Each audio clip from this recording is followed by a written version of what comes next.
Hi everybody, and welcome back to LMM. Now, you might have noticed that I'm back in my little electric tug, Atlas. I've found out a little bit more about it. It did indeed used to work for the BBC, and it used to work at Elstree Studio on things like Hobby City and on the Albert Square for a certain famous soap on the set, pulling around things and moving things between the sets and just generally being a useful piece of kit. I haven't actually done anything else to it, but apart from that, welcome to What's Broken Now.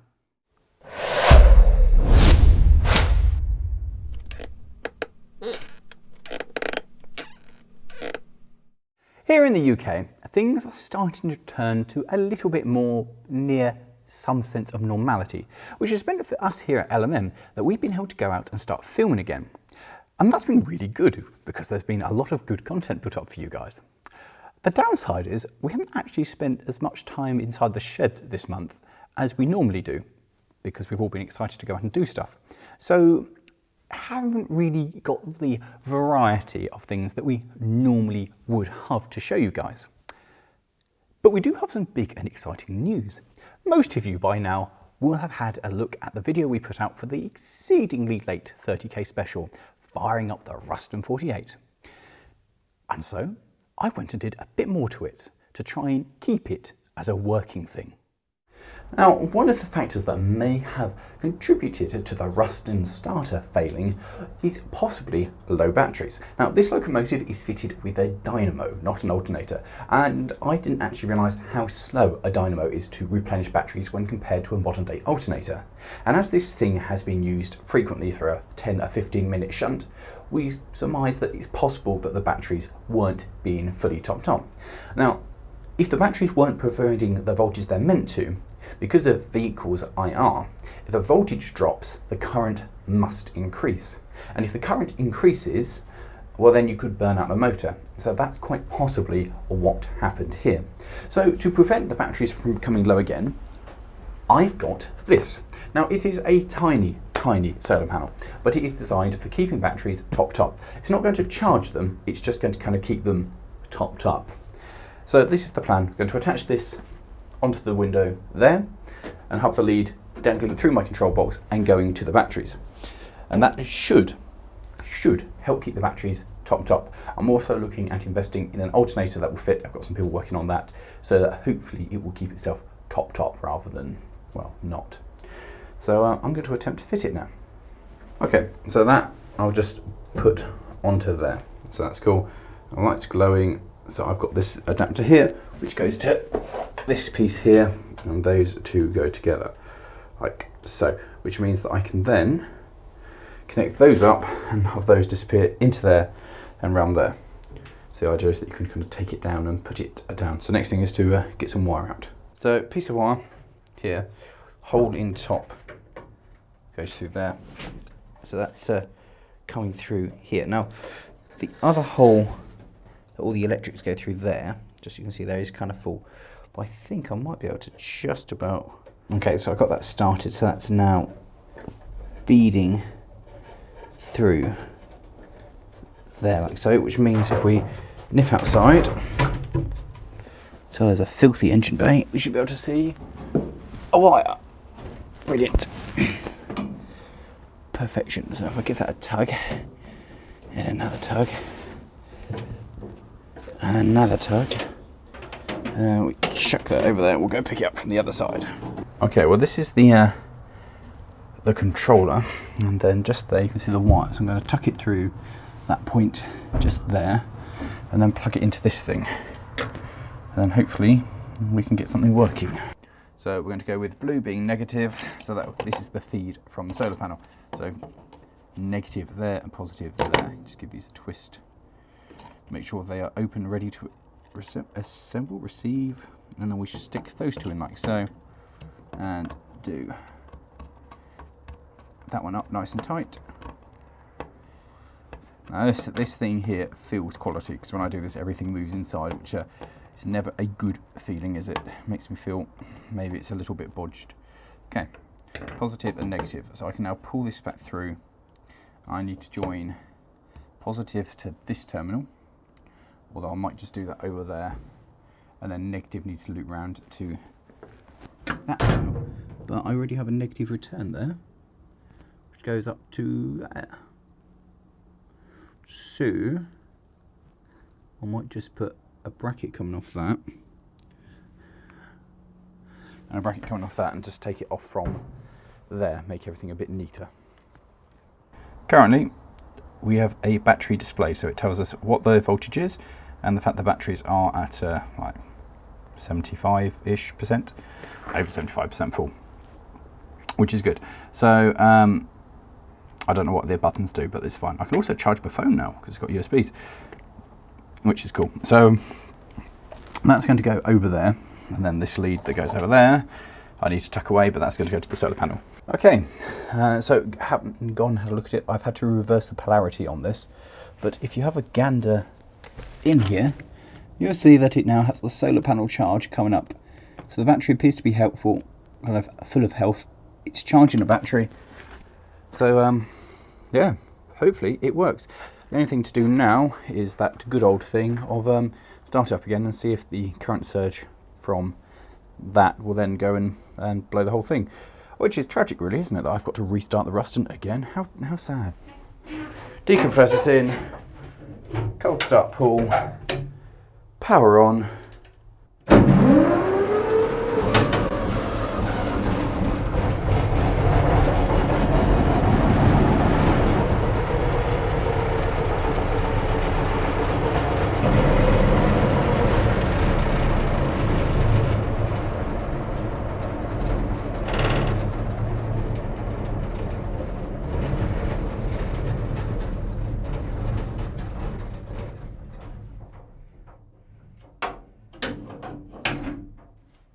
She started up again.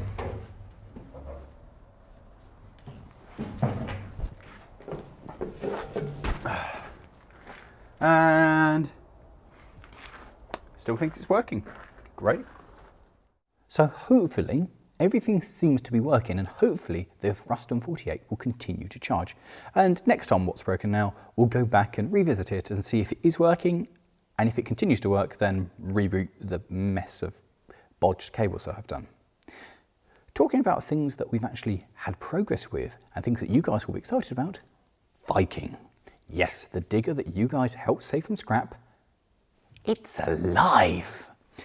Now, some of you will remember that for the last time, it's been parked up on an axle stand with a wheel missing and the steering rams taken off and removed to be repaired. These rams have disappeared off the face of the planet.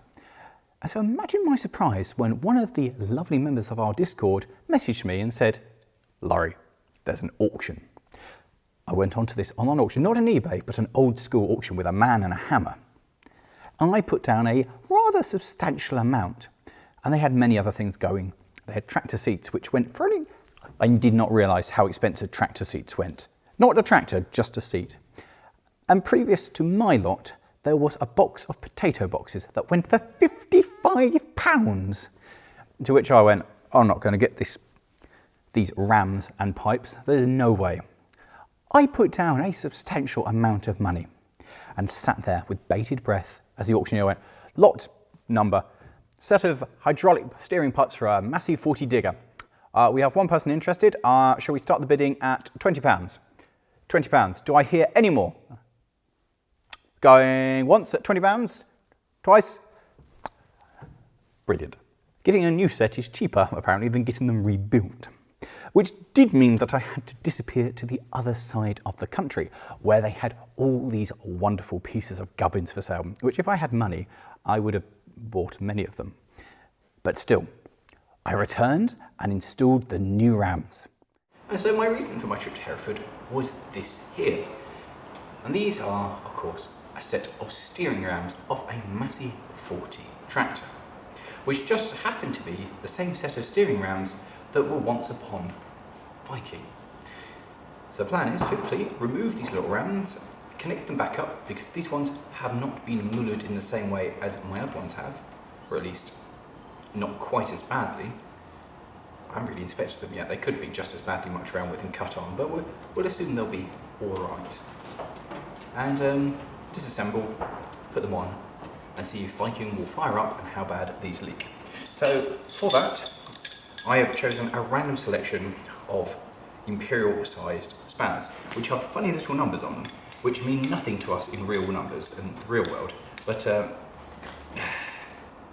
all terms and things, because of course it's all onto the imperial. And I'll be honest with you guys, still do not understand imperial. That now released is one hydraulic ram, steering ram. So, we'll see how it is, I guess.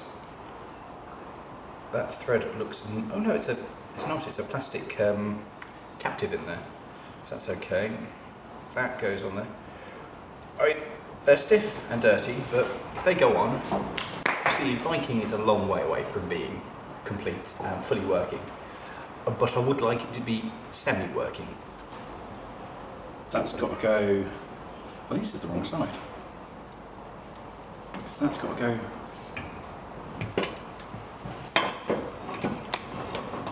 Yeah, that makes, I don't understand this at all. No, that could work. Which would make this one the wrong side, because that would go up like that. Yeah, that works. So this one is actually the one that goes on the t'other side. That's fine, I can work that. T'other side. So that doesn't, to me, it's always going to be pushing at an angle, so that doesn't look quite right. Those do, however, line up with those two, which is good. But is this how it's meant to go? Not sure. Okay, so welcome to my confusion. This is how I think the rams are meant to go on the tractor. This one being this side and that one being that side. But the pipe work doesn't quite work because this side needs the longer, well, this side needs the longer pipes and this side has the longer pipes. Now they don't work the other way around, because if you notice when they're set like this, the pipes kind of lead in that way to go to where the connections are. So I think that at some point, obviously this one's got new rams on it, but that one's got new rams on. That looks like the original with these pipes here, whereas this one's got these bits. So I think I need to pop this off and put them onto this ram. Nobody's here to help and to tell me what I'm meant to be doing, so I'm just going to assume that's the correct procedure. We can wiggle you about and make sure that we get a good bitey thing. Go on you, get in there. That's not right, but near enough. So now we've got that one. We can get that out of the way. Take you, put you into there, like so.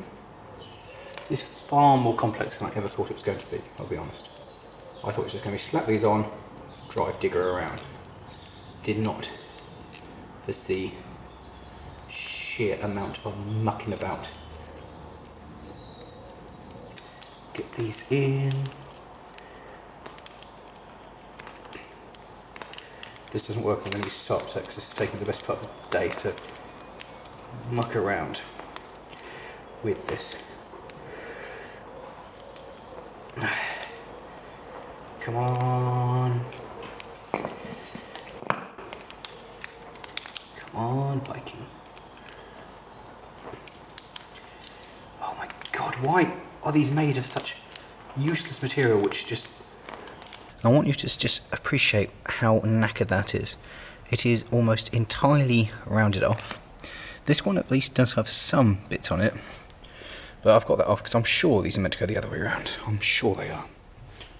Almost sure. So, undo that. That will drop into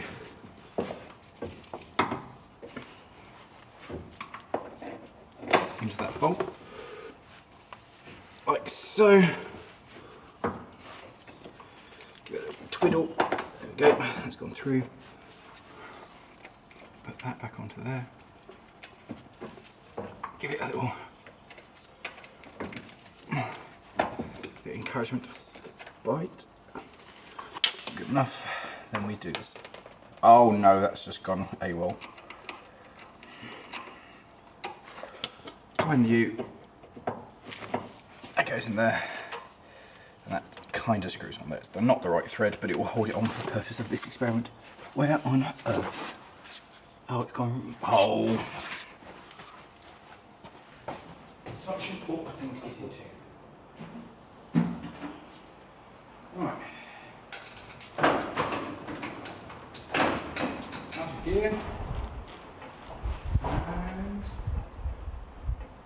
Kitty has ceased. That's good.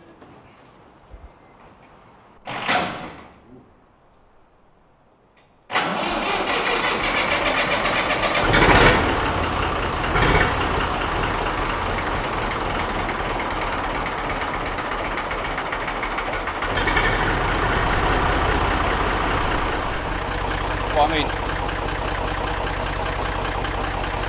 I don't think the rams are doing anything, but it's not making a puddle. Which means that when we turn on the digger, it doesn't spill oil everywhere. It's marvellous. Which then meant that it's become mobile again. So we can move it and drive it about. And this was highly exciting because our landlords had a little mission for me and Matt. It has been used as a farm vehicle. You see, there was some burnable waste that needed to be set fire to. And so me and Matt, well, we did that oh so manly thing and we created fire. And then we created more fire. And because this fire was quite large, what we used Viking for was effectively as a bulldozer to make the fire not such a big fire. And then once the fire had become a smaller fire, to add more fireable materials to the fire to make more fire. In short, fire. It was actually really good fun, and frankly we couldn't have burned it without Viking. It would have been quite dangerous because I did a bit of work for the landlord, chopping down some trees and brush and stuff, and piled it all up on this pile and then forgot about it. And yes, Viking did a very good job. And as I drove it back down here, I thought, this power steering doesn't seem to be working. It's quite hard. So we parked it up, opened up the manual and read on how to fill the power steering.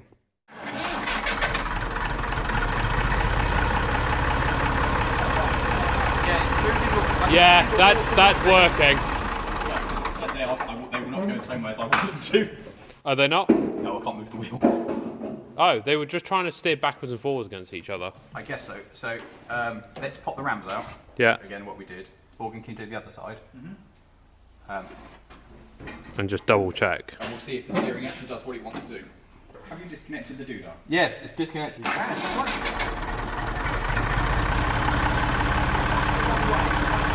Yeah, that's going the wrong way. They're just backwards. This one is backwards. I don't know, Morgan wasn't watching that one. So what we've learnt is I have, when I put this on, entirely done it 100% the wrong way. No, because this is the way they were when you got them from the thing, wasn't it? No, I've taken them, when I did it, put them on, I tried every order and was like, I can't get anything for this to work. So it's anti-power steering? Ooh. Yes. To find that one of the metal pipes that goes to the rams, it doesn't really hold hydraulic fluid anymore, no. More sprays it out under pressure. So my digger that was working and was back on its wheels and was a successful working device now isn't. And we started pulling off the hydraulic lines to try and make it all work. We did, of course, during this, have good fun at trying to work out which way the pipe should go onto the hydraulics to make sure that they do actually push in the same ways as the wheels. Because if you have the ram trying to push it that way and the steering arm trying to push it that way, it doesn't really move and it undoes the bonus that power assisted steering is meant to give you. But the thing is at least working. The good news is the parts that I went and got for it did include new pipes. So all I've got to do is disassemble half the size of the thing to then put the new pipes on and hope that these ones are okay. The other thing that I've been making some progress with is the 35. Finally putting a bit more paint onto it. The progress is slow and it's, well, quite boring. I didn't realise how boring it was painting and sanding, but it is quite exciting for the thing to actually slowly be returning to a new condition. And it is quite satisfying. The problem is when you're surrounded by other people making noise and mess and grinding and hitting stuff, it does tend to rather muck up the finish of your paint. And it's quite infuriating when I've sat down, got everything clean, ready to paint, and then Morgan gets out a grinder to start wire brushing something, like on, I don't know, the Fiat that tends to be made of filler. And you get this nice plume descending over my fresh paintwork. So that all had to be rubbed off again. I didn't film that because I was just angry. But there we go. So on that high note, that's all I've really achieved this month. The others, however, they've been quite busy. Matt's been working on the chimney. So, in the video where we revealed my magnificent new purchase, some of you pointed out that it wasn't running quite correctly. And you were right. In fact, it was idling very high and the carb was seriously not happy. It was, however, happier than it was when I first purchased it, where it would barely idle at all. The Chimney has officially been christened in the shed, in that it drove in here as a working vehicle, and I've just removed the carburetor. Because A, it's full of petrol, and B, it's not working at the moment, so... Well, it's not working because it doesn't have a carb. Well, no, yes, exactly. We've broken it. We have dismantled the vehicle. We have LMM'd it. However, I will point out that sat on my desk at home is the gasket kit for this, and when I go home, I have tomorrow off, I'm going to sit here and I'm going to rebuild this car. So in theory, next week it could go straight back on. It won't. And if it does, that will be a record in LMM. Yeah, because we've actually achieved something. Yeah. I was going to say, I've got rebuild kits for that. I've got rebuild kits for over there. I've got rebuild kits for something that's hidden there. There's a difference between that and this. What, you're working on it? Yes, exactly. You're competent? I've rebuilt the carbs for my redacted. I've rebuilt the cards for the other redacted. Yeah. And I've rebuilt your motorbike's carbs. Good. I haven't put them back on any of those vehicles, but I have rebuilt them. So let's hope this is slightly more than that. You did. You also had a fiddle with and cleaned out the carb for the other redacted. Oh yeah, so I did. Yeah. I'm good at dealing with redacted. Also, instantly, the auto choke has now started working again. Oh, is it free? Oh, it's reset. Yeah, it's reset itself now. We had to play with this, and we thought the auto choke was jamming. Yeah. Played with it. I think it might be still, but the throttle, which is here, this is the stop for it on the auto choke, went down to somewhere around here and then didn't go back. So you turn the car on and it immediately went, wah! Yeah, it was about 3,500 RPM. So that's now fixed itself. Presumably I've broken something to do that, but fixed. Yes, let's rebuild it and then hopefully good running car which just needs a little bit of welding. Yeah. Well, I mean, to be fair, tyres. this thing is great, isn't it? Like, I'm amazed at how good it is. Yes, it's got the brakes done. There's no rust in it. It's just the metal needs actually putting in it properly. So yeah, this is actually surprisingly close to being on the road, despite being more broken now than broken. Why do we do this? Lawrie has to act like this is the most important part. I wasn't there for the rest of it. I wasn't there for rebuilding that thing. Oh no, now look what you made me do. Lawrie. Why did you do that? Did it go all the way through at least? Yes! This is your fault. I was going to say, do you want to kind of explain what's going on or anything? But well, what do you think's going on, Lawrie? What's your meagre understanding of what's going on? God, have you had a cup of coffee this morning? There's a lot of sass. How's it going putting the cup back on, Matt? Only just started. I'm going. Now what I've actually done is actually just spent the past half hour or so just getting new vacuum lines on. So I had to, I've got to order, so I had to run about doing that everywhere. And hopefully, this is going to work. I'm quite excited to see what happens. Is it all, in all seriousness, is it all now free as it should have been, rather than last time where it was... Well, there was a couple of issues with the car. There was the crack in that, in the spacer plate, in the adapter.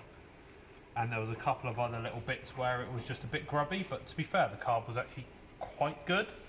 Well, I mean, it was running. It hasn't run, yeah.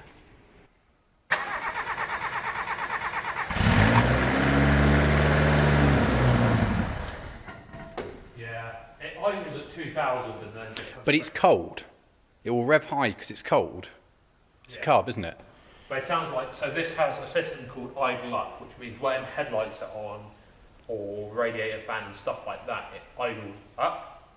Oh, what, to increase your voltage running? Yeah, to give more power through the alternator to power more things. And that's one of these don't. Once this carb goes wrong, it doesn't idle right, and there's about 20 different things which can make it not idle right. The first thing I'm going to do is connect this hose here to where I think it should be connected, which is right there. I'm amazed how quickly it fired itself up. Yeah, that's why I cranked it for a while, just to get some fuel in. Yeah, but you didn't crank it for long, that's my point. Yeah. Once fuel's in the bowl, it's fine really, isn't it? Right, that's in there. Let's see if it will now idle. I bet it's just not going to work.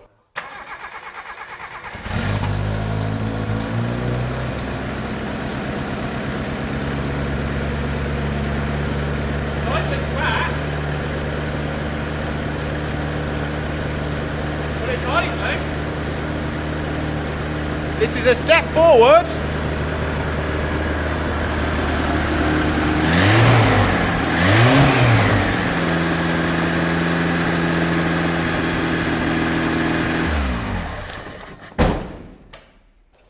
The plug's all nice and tight now. Yeah. Double checking. Car, Suzuki, there.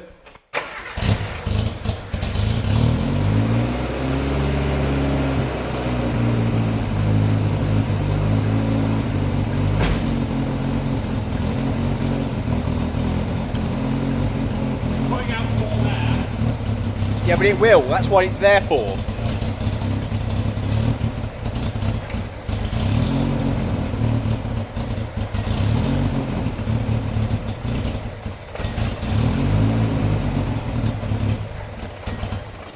I still think you got a spark plug that's not doing its job. Yeah, I think you might be right. So I took the carb off and I rebuilt it, and this is all shiny and new inside. Everything in here has been rebuilt, and it still runs awfully. Now, part of the problem is that I've basically just had to guess how all these airlines go back together, because there's about 20 on the thing, and no one actually uses this carburetor, because the ace in here is an absolutely wonderful carb. It will work flawlessly until it goes wrong, or you need to maintain it, or you need to touch it in any way, and the second you have done so, it will never run again. Complicating this issue even more is the fact I'm actually missing some bits. Despite there being a pile the size of the car in this car, I'm missing a little bit here. See, I've got this, which lives down here, jet air filter housing, and a pipe which connects it to this piece of tin here, which sits on top of your carburetor. They are £90 on the internet for a weird pattern part which everyone in the comments says does not actually fit. And nobody with this vehicle who's breaking it actually has that piece of tin. Because the carburetor is garbage, the carburetor is long gone, and, well, they've replaced it with something else. Now, you've got a couple of options when it comes to Chimneying of what you're going to put on your Chimney instead. Some people like putting the Weber on there, but I've gone for the old classic and the one which everyone says works. An SU. So this is an SU of everything. Everything British came with an SU. Rover SD1s, Minis, absolutely everything came with these. And with this little adapter plate, because this actually came off a working Chimney, this is a pre-adapted part, this should just make the car run.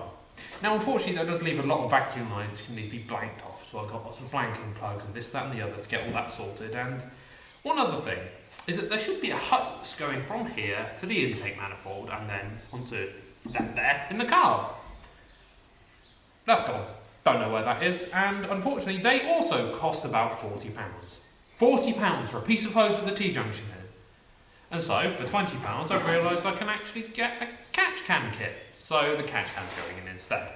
So there's a lot of new parts to go into this, and hopefully that will be the end of my woes with the engine. I mean, it is technically drivable at the moment if you don't mind idling high, but it probably means it's slightly lean, and I think will damage the engine running it any longer. So, with the new SU fitted, hopefully I've got a working car. There is definitely now progress on the Chimney. Having spent countless hours mucking around with a carburetor which we're now not going to use, Matt has a way forward, and this very cool and exciting little car has a good future. There was, however, one small, tiny little task that needed to be dealt with. And that was the fact that Matt told me there were one or two components kicking around in the back of the Chimney that he wanted a hand to offload. One or two, he said. Are you excited to see what we've got? Kind of. I believe today is an example of just how much you can fit into the back of a Suzuki Chimney, or possibly the TARDIS-like properties of the back of this. That's not what this is at all. This is me getting the stuff out so I can actually fix the absolutely rotten floor, which is also another common Chimney feature. Oh, you know how I keep filling up this space with more vehicles? So this is Where are the parts going? here for now, and then I'll put them somewhere else. There. There's space. One thing I do want to point out before we get any further is that a lot of people actually said, oh, you should put these wheels back on it, because they saw one of them in the video. And there is in fact a stack of them there. There is a full set of these which will be going back on. So, correct wheels. But you need new tyres, because they are entirely different tyres. Interestingly, I once owned another vehicle, which you may hear about at some point, which had Camac tyres on them.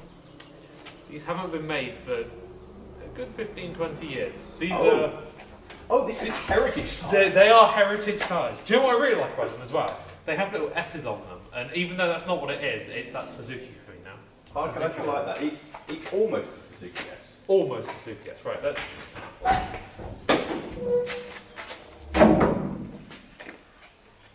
Did you just disconnect the door? Yeah, that's what we need access rooms, don't we? That's what it's there for.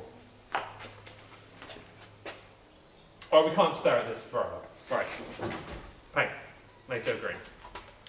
It is actually NATO green paint. Okay. Yes, that's what colour the vehicle is. It's a little army truck. Half shafts. Or not half shafts. Like drive shafty bits. Go on, put it down, hurry up. There's Do these go together? That's a fan. This keeps it cool as it goes round. Put the alternator down, yep. These are the best bits, so keep those safe. Are they headlight grills? Headlight grills, yeah. Oh, they actually... Brakes, boring. Brakes. I know what they are. They're drum brakes. Steering knuckle. What? Why do you have a steering knuckle? Belts of some... Try and put engine-y bits separate, maybe over there. That's hub things. Hubs. Okay, let's go for brakes, because that's hubs. Also hub things. Also hubs things. Also hub things. Also hub things. Brakes. Also, front brakes. More mounts. Wait, more mounts. More mounts. That might be the ending. The worst brake caliper I have ever seen. Brackets. Brackets. Brackets. Now. Wiper motor. Oh. Ooh, nice new door hinges. Well, they are actually. Oh, they even bend. Caliper pistons. They seem quite big actually. They're quite chunky, aren't they? And that's brakey hub thing. Hub. Brakey hub, caliper brakies. Brakes. Interior, put that with the interior. I know it's exterior, but I don't care at this point. I think they are under engine things, but that looks quite rotten. That looks like it should be on your vehicle. Yeah. You were about to say the same thing. Interior. A spare wheel. More brackets. Brackets. Flywheel. Steering wheel. Steering? No. Tie rod. Tie rod, torsion rod? No, Yeah. yeah. Whatever it's called. Yeah, I know. It goes between the two rear wheels and you change your alignment. Yeah, the shifty. Tie rod. That's the thing. That's going. More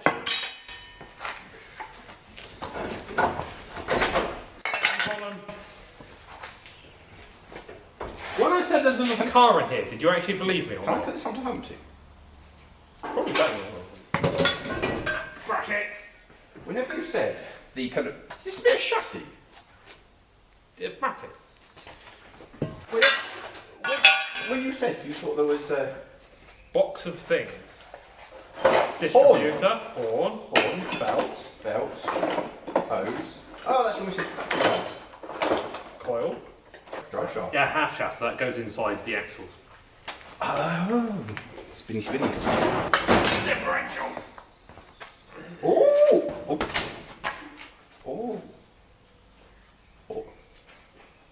You do the twisty and the twisties. We have still parts to go through. What I'm fairly convinced is another battery holder and some plastic. Transfer gates. Transfer gates. I lifted that. How did you pick that up? Cylinder head which was stored completely the incorrect way, so that will need surfacing. An exercise handle. G13B engine. What you can that's a light and you've just... Oh, it's quite full of oil. I'm quite full of oil. Looking at the oil, Clutch cylinder. I'm just saying that is quite Black, isn't it? It's not a pipe. That feels like the most insignificant thing I've pulled out of it. Got it? That is the... Compare this loom to my Salika's loom. Is that all it is? That's the loom. I don't even want to go into what's in there. Got lots of things. Spring hangers, half shafts. The tow hook thing, that's for plugging a trailer. Trailer! Fan. Yeah. I don't want to do this any longer. Boxes. Shafts. A pipe. A bolt. Interior trim, which is rusted. No, not interior trim. Exterior trim. That goes on the outside. Pipe. Something. Something. Oh, it's a speaker cover.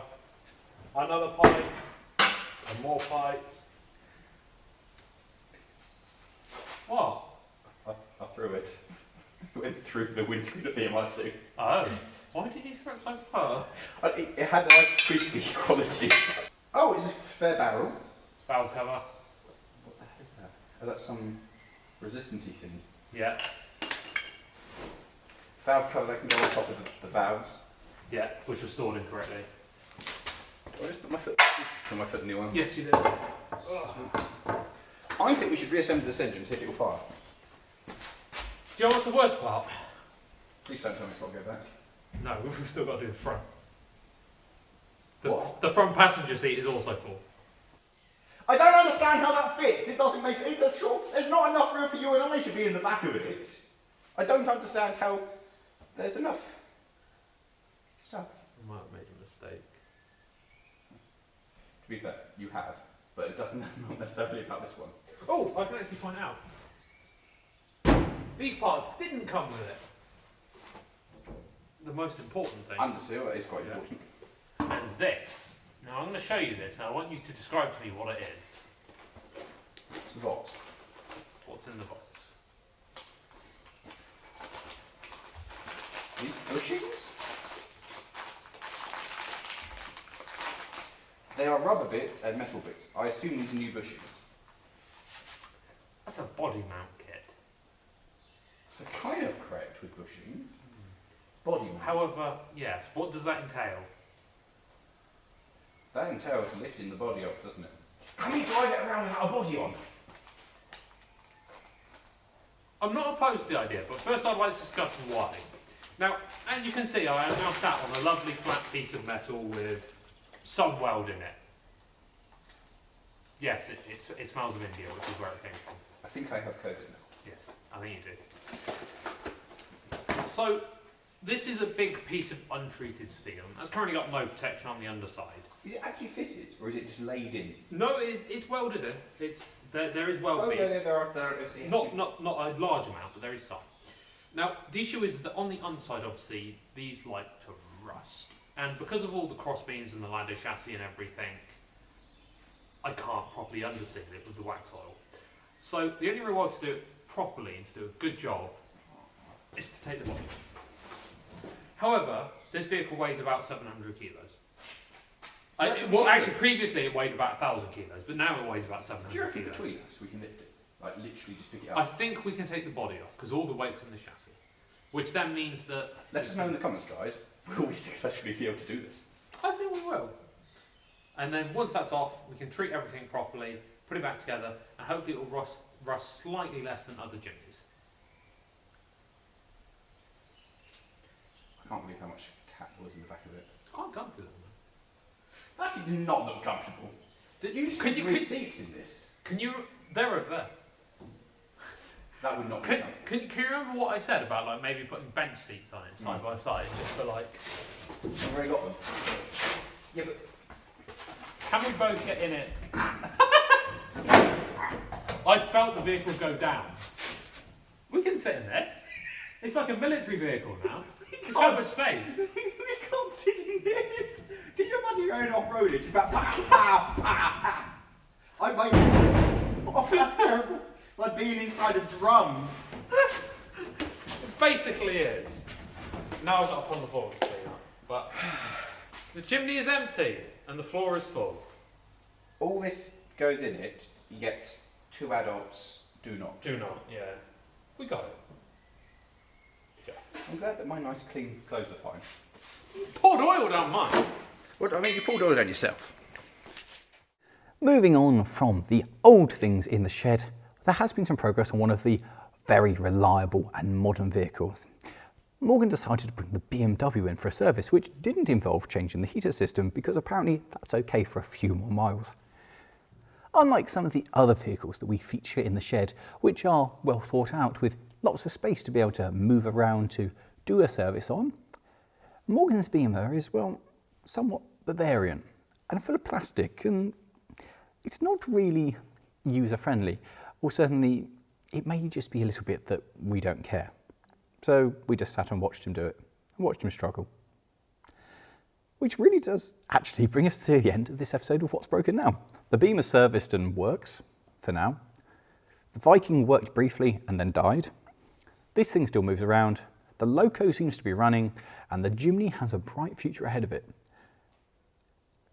We might get around to doing some more stuff next week, or the week after for the next What's Broken Now, but we have an awful lot planned. There's an awful lot happening with what we're going out and filming to try and make content happen at the moment, which means that tomorrow, after we finish filming this, me and Matt disappear again to go and spend, I think, 4 days away or 5 days away filming some more content for you guys. And believe me, it's going to be really good. But we will get around to the stuff in here eventually. Anyway, guys, thanks for watching, and thank you so much for supporting the channel. We are absolutely amazed that so many of you guys are watching it and enjoying what we do. With that, hope you've enjoyed this one. Let us know in the comments if you're excited to see the big yellow thing running again, because frankly, I was very excited. And of course, if you haven't already, give us a like, maybe subscribe. Thanks for watching, guys. And if you have enjoyed this one, how about clicking over there for the last What's Broken Now, or somewhere over there as well for when we went and got Viking. Thanks for watching, guys. We'll see you later.